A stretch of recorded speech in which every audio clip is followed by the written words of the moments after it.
Assalamualaikum warahmatullahi wabarakatuh. Kami dari kelompok 1 yang beranggotakan saya sendiri Murjiati dan rekan saya Mujita Dea Arlianti dan Nunung Latifatul Munawaroh.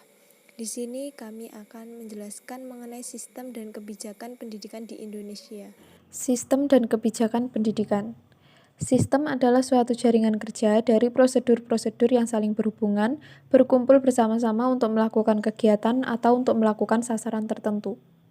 Kebijakan adalah serangkaian tindakan yang mempunyai tujuan tertentu yang diikuti dan dilaksanakan oleh seseorang pelaku maupun sekelompok pelaku untuk memecahkan suatu masalah tertentu.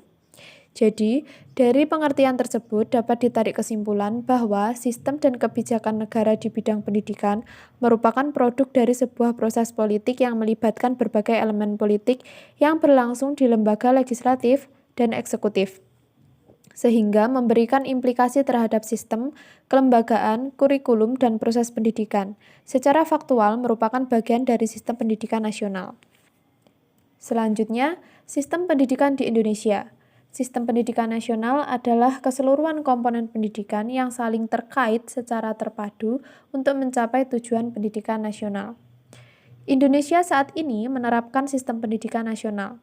Salah satu program pendidikan yang terkini di dalam negeri adalah wajib belajar 12 tahun, yaitu 6 tahun sekolah dasar, 3 tahun sekolah menengah pertama, dan 3 tahun sekolah menengah atas.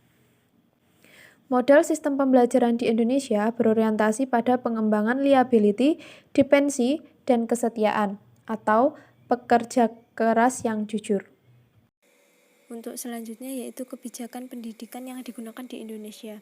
Kebijakan pendidikan dibuat untuk menjadi pedoman dalam bertindak, mengarahkan kegiatan dalam organisasi untuk mencapai tujuan yang telah ditetapkan.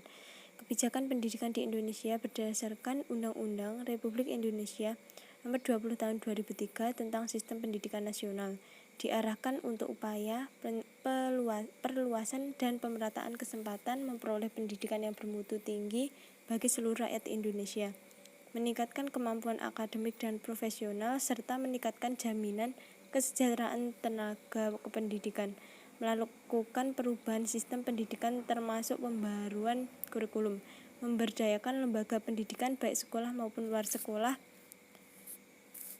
sebagai pusat pembudayaan nilai, sikap, dan kemampuan, serta meningkatkan kualitas lembaga pendidikan.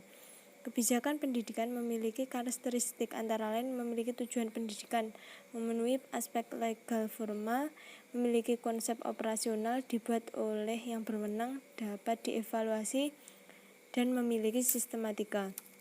Selanjutnya yaitu kurikulum pendidikan yang digunakan di Indonesia.